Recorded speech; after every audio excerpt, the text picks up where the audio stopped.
മുമ്പിലേക്ക് ചെന്ന് നിൽക്കുമ്പോ സർവകാര്യങ്ങളും അല്ലാഹു ചോദിക്കുന്നു.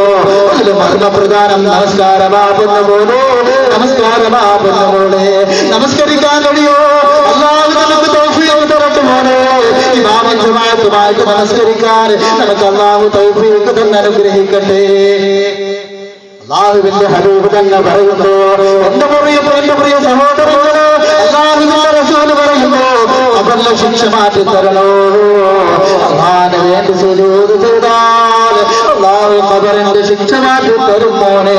ഹബീബ് മുഹമ്മദ് മുസ്തഫ കഴിയോ 5 വഖത്ത് നമസ്കരിക്കാൻ, മുടങ്ങാതെ നമസ്കരിക്കാൻ കഴിയോ?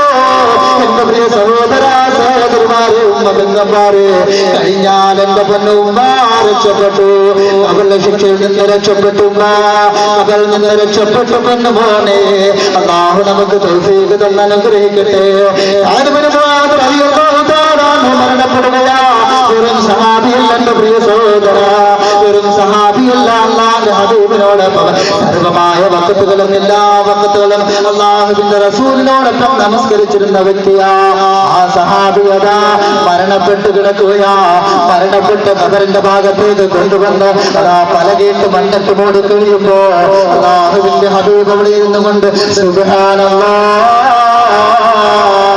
അല്ലാഹുവിന്റെ ഹബീബിന്റെ തസ്ബീഹ് കേട്ടുകൊണ്ട് സഹാബത്ത് ഉറക്കത്തുള്ളവരാ. സുബ്ഹാനല്ലാഹ്, അൽഹംദുലില്ലാഹ്, അല്ലാഹു അക്ബർ, അസ്തഗ്ഫിറുല്ലാഹ്, അസ്തഗ്ഫിറുല്ലാഹ്,